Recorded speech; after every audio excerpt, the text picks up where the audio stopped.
I gave my life to my daughter. I fed her when she was hungry, worked until my bones ached so she could have more than I ever did, and I stayed awake at night worrying about her future when I had nothing left for myself. And after all those years, do you know what she called me? An extra mouth.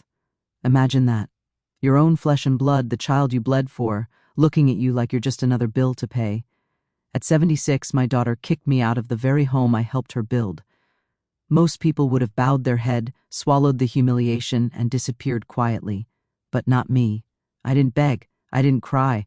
I started planning, because if I was nothing but an extra mouth, then one day I'd make her choke on those words. Drop a comment if you've ever been betrayed by your own family, because trust me, I know that pain. My name is Margaret, though most people around here just call me Granny. I'm 76 years old, and I've lived a life of hard work and sacrifice. I wasn't blessed with riches or luxury, but I was blessed with a daughter, my pride and joy. I poured everything into her, every ounce of strength these old bones had. When she was little, I stitched her dresses by candlelight, even when my eyes blurred from exhaustion. I skipped meals so she'd never go hungry, and when she cried in the night, I rocked her until the sun rose, no matter how tired I was. To me, being her mother was my greatest purpose. I thought all those years of sacrifice meant something. I thought love was enough to bind us forever. But I was wrong, because one day, after all I had given, she looked at me with a face I hardly recognized, and she said the cruelest words I've ever heard: "You're just an extra mouth to feed." My own child, my own flesh and blood. That's the night my heart broke, and the night a very different part of me began to wake up. When I stepped out of that house, I carried nothing but a small bag and the ache of betrayal. Nights were cold, and the silence was heavier than any hunger I'd ever known. I found a little room to rent, 4 walls and a leaky faucet. Not much, but it was mine, and in that silence I had plenty of time to think. At first I replayed her words over and over. Extra mouth. They stung like a knife, twisting deeper every time. But pain has a way of sharpening the mind. One afternoon, while walking through town, I passed by a realtor's window, and there it was, a sign that made my heart stop. The very building my daughter lived in was up for sale. I stood frozen, staring at it, and in that moment the sting of betrayal turned into a spark of something else. They thought I was finished. They thought they'd thrown me away. But what they didn't know is that a mother who's been pushed aside has nothing left to lose, and that makes her dangerous. That was the day I decided, if I couldn't have her love, I'd take back my power, and I'd do it in a way she would never see coming. I wasn't rich. Not by a long shot. But what my daughter never understood was that years of scrimping, saving, and sacrifice leave behind more than just wrinkles. I had a little tucked away. Not much, but enough to plant a seed. I sold off some old jewelry, cashed in bonds my late husband had left me, and dipped into savings I had hidden from even my own child. Penny by penny, the pieces came together. The realtor didn't see me as a fragile old woman. He saw a buyer with steady hands and sharper questions than most. I sat in that office with my back straight, my voice calm, and I signed papers that would change everything. The ink dried slow, but my revenge had just been written.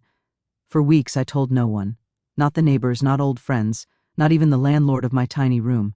Every time I passed her building, I walked a little slower, my lips curling into the faintest smile. She had no idea. To her, I was gone, forgotten, discarded, erased. But in reality, I was standing right above her, watching her play house with her family, while I quietly held the strings to the roof over their heads. Patience became my weapon. I didn't need to slam doors or raise my voice. All I needed was time, and the rent notice that would one day arrive in her mailbox. My daughter thought she'd buried me. What she didn't know was that I was already climbing out of the grave she dug, with keys to her future clutched in my hand. The day finally came when I sent out the notices. Crisp white envelopes, typed neat and proper, each one carrying the new terms of rent, triple what they were paying before. It wasn't illegal, it wasn't unfair, it was business. And I had every right as the landlord to make that decision. I knew what it would do to her, though. She'd never handled struggle in her life, never learned how to survive the way I had. When the letter landed in her mailbox, I imagined her smug little smile fading as she read line by line, her hands shaking, her face turning red. Sure enough, within days, I got word she stormed into the property office, yelling about how this was impossible, demanding to see the landlord who dared to do this to her. I sat waiting in that chair, my hands folded in my lap, calm as stone, while her voice echoed down the hall. She didn't recognize the silence behind that door belonged to me. And then the knob turned, and there she was, standing in the doorway, her mouth hanging open, eyes wide as though she'd seen a ghost. I didn't raise my voice. I didn't gloat. I just looked at her and smiled, the kind of smile a mother gives when her child is about to learn the hardest lesson of her life. She sputtered, asking how, why, what kind of cruelty this was. I let her words spill out, desperate and angry, before I leaned forward and said, "You called me an extra mouth. Well, now I own the roof over your head. Consider this my rent for all the years you took without gratitude." The silence that followed was sweeter than any victory I'd ever imagined. For once, she had nothing to say, and for the first time in a long time I felt power. Not loud, not violent, but steady, undeniable power. Revenge had found its moment, and it sat between us like a ghost she could never escape. She stood there trembling, her pride cracking faster than her voice. For the first time in years, my daughter wasn't in control. She begged, she pleaded, her tone shifting from outrage to desperation in minutes. I watched every flicker of fear cross her face, and I didn't feel hate. Not anymore. Hate is heavy, and I'd carried it long enough. What I felt was something cleaner, justice perhaps, or balance. I told her calmly, "You wanted me gone. You called me a burden. Now you live by my rules, under my roof." She tried to paint herself as the victim, tears sliding down her cheeks, but crocodile tears don't move me anymore. I'd spent my whole life giving, and this was the first time I had taken something back for myself. No shouting, no anger, just cold, deliberate truth. From that day forward, every time she wrote a rent check, she'd remember the words she once threw at me, and she'd know the cost of her cruelty. And me? I slept better than I had in years. Revenge didn't bring back the love I'd lost, but it gave me something else, peace. A strange kind of peace that came from finally standing tall, instead of kneeling to blood ties that never valued me. Sometimes people think age makes you weak. I say age makes you sharper, quieter, more dangerous in ways the young can't imagine. My daughter thought she buried me with her betrayal.